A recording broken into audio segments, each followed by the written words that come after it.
Hi all. അപ്പൊ ഇന്ന് നമ്മുടെ ഈ സീസണിൽ ആദ്യത്തെ വിളവെടുപ്പ് നടന്നുകൊണ്ടിരിക്കുക കേട്ടോ. അപ്പൊ നിങ്ങൾക്ക് പലർക്കും ഇത് അറിയത്തില്ലായിരിക്കും എങ്ങനെ കായ എടുക്കേണ്ടതെന്നുള്ളത്. അപ്പൊ നമ്മുടെ ഇന്നത്തെ വീഡിയോയിൽ എങ്ങനെയാണ് നമ്മൾ കായ എടുക്കുന്നത് എന്നുള്ളതാണ് നമുക്ക് കാണാം.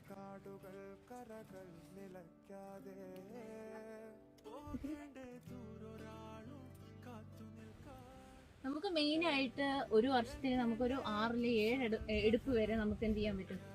നമുക്ക് ഏലക്ക പറിക്കാനായിട്ട് വരും. ഒരു 35 ദിവസം മുതൽ ഒരു 45 ദിവസത്തിനുള്ളിൽ നമുക്ക് എന്ത് ചെയ്യാൻ പറ്റും, ഇതിൽ നിന്ന് വിളവെടുക്കാനായിട്ട് പറ്റും. അപ്പൊ ഈ പ്രാവശ്യത്തെ നമ്മുടെ ആദ്യത്തെ വിളവെടുപ്പാണ് കേട്ടോ.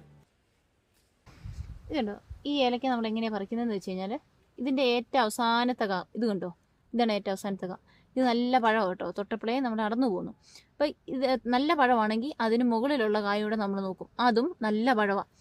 അങ്ങനെയാണെങ്കിൽ നമ്മൾ ഒരു കായ എടുക്കും, ഇതും നല്ല പഴമാണ്, അതിന് മുകളിലുള്ള കായും കൂടെ അന്നേരം നമ്മൾ എന്ത് ചെയ്തു, പറിച്ചു വിടും. ഇതുണ്ടോ, 7 കായുള്ളത്തേന്ന് നമ്മളൊരു 4 കാ തന്നെ പറിച്ചിട്ടുണ്ട്. ഇത് ഏകദേശം എല്ലാ കായും പഴുത്തതാണ്. ഇതുണ്ടോ, ഇത് ഏലക്ക പഴുത്ത് കഴിഞ്ഞതുണ്ട്. ഇതിൻ്റെ അകത്തെ ഇതെന്ന് പറഞ്ഞാൽ ഇതുണ്ടോ, നല്ല ഡാർക്ക് കളറായിരിക്കും കണ്ടോ. കുരുവിന് കണ്ടോ, എൻ്റെ സീഡിന് നല്ല ഡാർക്ക് കളറാണ് വരുന്നത് കേട്ടോ.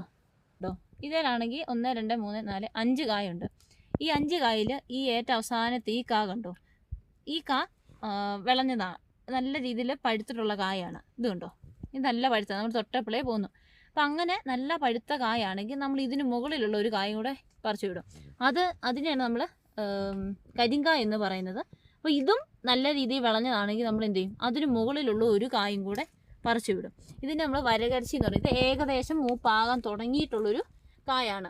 കാരണം ഇത് നമ്മൾ പറിച്ച് വിട്ടിട്ടില്ലെങ്കിൽ നമ്മൾ ഓരോ തവണ കായ എടുക്കുക എന്ന് പറഞ്ഞു കഴിഞ്ഞാൽ 35 ദിവസം മുതൽ ഒരു 60 ദിവസത്തിനുള്ളിലായിരിക്കും നമ്മൾ കായ എടുക്കുന്നത്.